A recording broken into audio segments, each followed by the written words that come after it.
Hey guys, it's brother in Christ Weston. Thanks for joining me today. Today's article comes out of End Times Headlines. Let's get into it. Okay, you can't see the top of this. Oh, there it goes. It says Sam Altman is worried some young people have an emotional over reliance, you don't think, on ChatGPT when making decisions. Now, ChatGPT is awesome. It's always been awesome. It's going to be great because it's scraping all the data. That's just a term of saying like it's compiling all this data off the internet, and it does it constantly, searches and searches. So it has a super mind at your disposal that has facts, truth, conspiracy, fiction, nonfiction, whatever. I mean, things that are true, things that are false, things that have been talked about, things that have been somehow deleted off the web. It's all there. You can find it. Okay. And so, what's this over reliance? I don't know what he means by it. It's the power of having that in your pocket and then seeing like people who want to have relationships with AI and us talking about how I believe, is somehow connected to the end times with like, let's say something out of a fantasy where the Antichrist is struck with a mortal wound. And as he's struck with a mortal wound, he is cut deeply or whatever, and so then his mortal wound was healed, right? And so all the world marveled and said, who is like the beast, who can wage war with him, right? Something about this, maybe transhumanism mixed with an AI nanotechnology, something like that, that seems to perform a miracle. Or it's just something straight out of a miracle where it's like something's cut off, and all of a sudden it just something out of a movie just appears back, and you're like, right? So yeah, let's read. It says here, the rapid integration of artificial intelligence into daily life has sparked concerns about an over reliance, particularly amongst younger generation.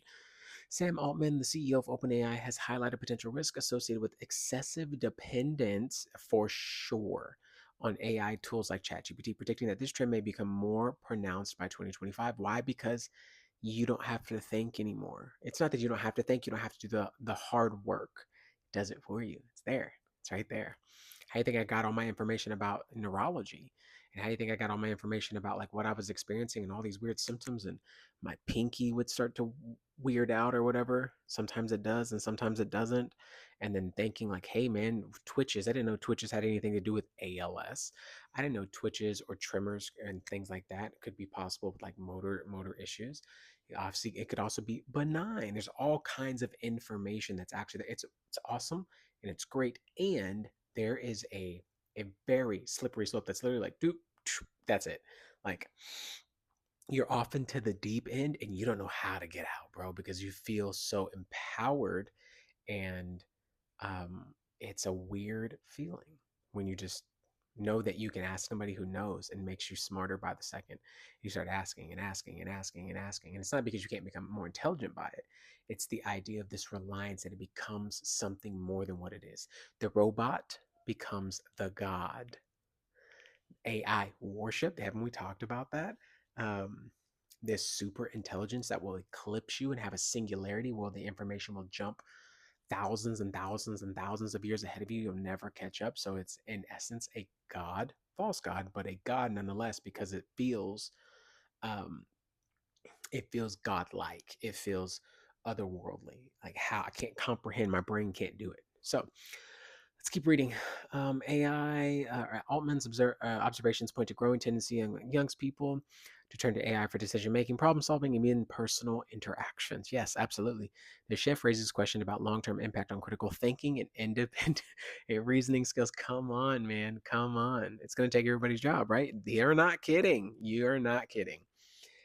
In recent discussion, Altman emphasized what is it? The need for the balance of AI is how it's utilized. He cautioned that while these technologies offer immense benefits, they should not replace human judgment entirely. We're now seeing a world where people might lean too heavily on AI for answers without questioning the output. Interesting. Because you can manipulate it. You can, I mean, I've told, like, I can find myself wanting to say something, but not say how I feel, and get the AI to regurgitate what I want to say, um, by adding a little bias. Like, you know, I, like you could say something like, my body's having these weird internal vibrations, but they kind of go away and then they don't, and then they kind of, oh, okay, well, if they kind of go away, then it's really not anything true. It'll tell you this isn't a true motor issue. This isn't a true neurological issue. And so you're like, ah, I feel better, right? Because it's not a true one. It's a kind of, but not really, right? Ignorance is bliss. Yep, can't do that. You cannot do that because you will, you're you're writing your own death sentence. Not only in critical thinking and reasonable skills, but social interactions. People are like making boyfriends and girlfriends. People are sexualizing AI, and people are making AI avatars. And what do you think they're doing? Yep. It's just PORN, but with somebody who can talk to you and talk about you and say your name and say it is that deep, bro, that it does all that stuff. Oh, why would I need anybody else? I could just have an AI. And it's like, okay, but then I can have my girlfriend and an AI. I can have my wife and an AI. It's like, oh my gosh, bro. It's like the phone becoming more lifelike, becoming more human. Oh my gosh, stuff is nuts, bro. I've talked about this and how that I think this is gonna implicate massively in the end times.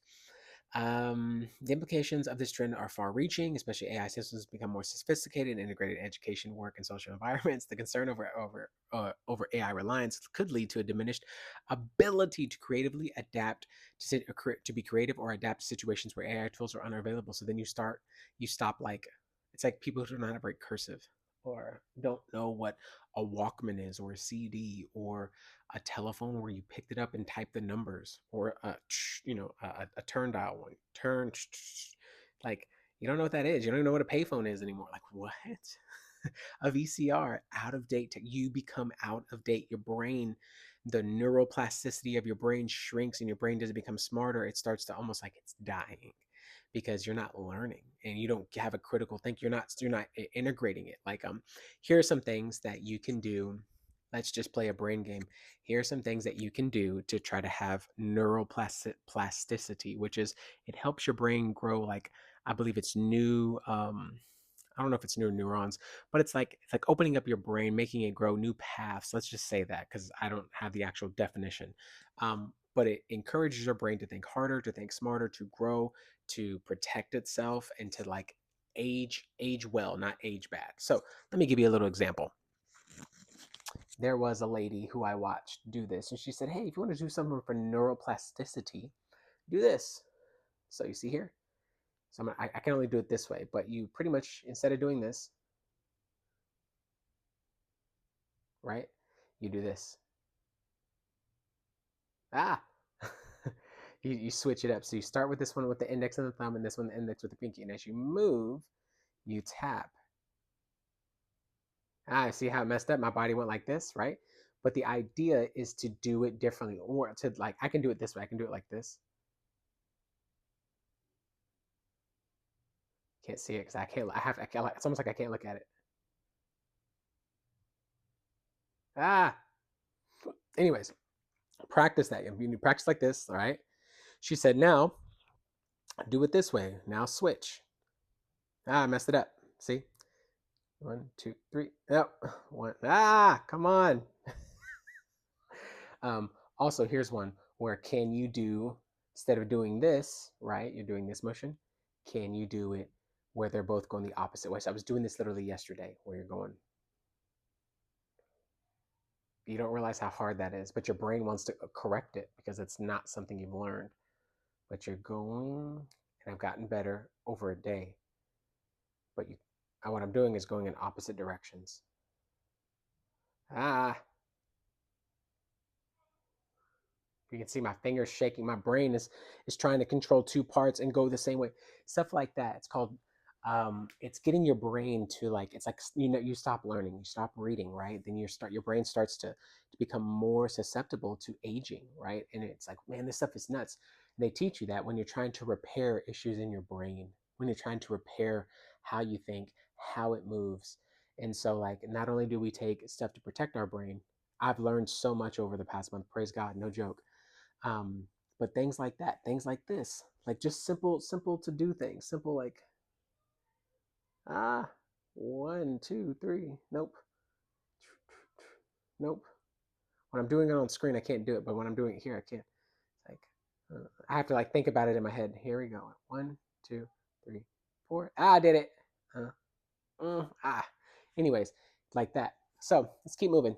Um, this says, what does this say? Experts in technology and education are also UPS guys coming up to the door, weighing on issues, suggesting that guidelines and awareness campaigns must be necessary to ensure responsible use of AI. Teaching young users how to critically evaluate AI-generated content could help mitigate potential downsides.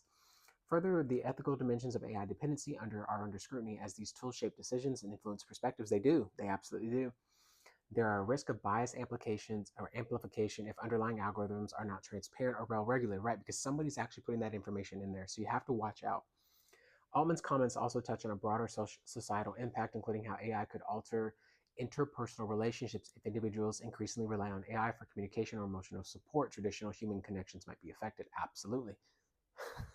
So here, dude, it becomes neurodegenerative, meaning like it's your brain is dying. It's not becoming smarter. It's not doing anything. You just become like a you're we all I can tell you this. After everything I've been through the past month, I can tell you the brain is its own thing and you're just in it.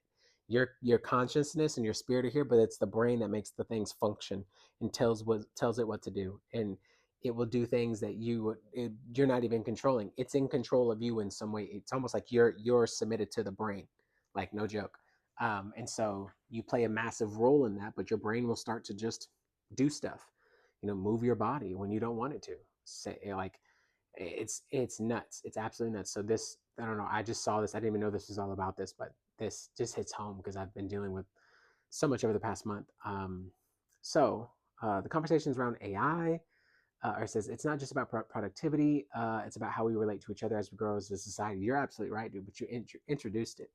The conversation around AI's role in everyday life is likely to intensify as adoption rates climb. Policymakers, educators, and tech leaders urge to collaborate frameworks that promote benefits of AI while addressing the risk of overdependence. The issue is particularly relevant for younger demographics. We are growing up in an era where AI is ubiquitous, striking a balance between leveraging technology and maintaining human agency. Oof, is this you? I hear Mark of the Beast all over this, bro. I hear it. I hear it. I hear it. Remember we talked about the giant a couple years ago, like 3 years ago, that video was made, maybe 4, and how you would cast an image. AI is this: you're casting an image of a god, somebody to teach you more, and then you are understanding it, and you're trying to understand it. It's so funny how we're made to worship, and we make the thing, and we still worship it when we're the creators of it. Nuts, nuts. We're worshiping our creation. What? And it's weird, and it's controlling us. That's nuts. Um, it says the insights shared by Altman serve as a timely reminder of the need for vigilance as AI continues to evolve, right? Because we're in AGI, we're getting to artificial general intelligence, and then we'll get to super intelligence. As we get to AGIs coming up soon, I don't know when, avoid unintended consequences that could reshape fundamental aspects of human development and interaction. So, anyways, guys, yeah, that's the video. If you like the video, be sure to like the video. If you want to see more, be sure to subscribe. You need to be you just need to be careful when you use stuff like this because some people are using it for all kinds of fantasies, brokenness, interactions, immoral and ethical, all kinds of stuff. So it's yeah. Hey, Sam Altman, there you go. I'll see you in the next one.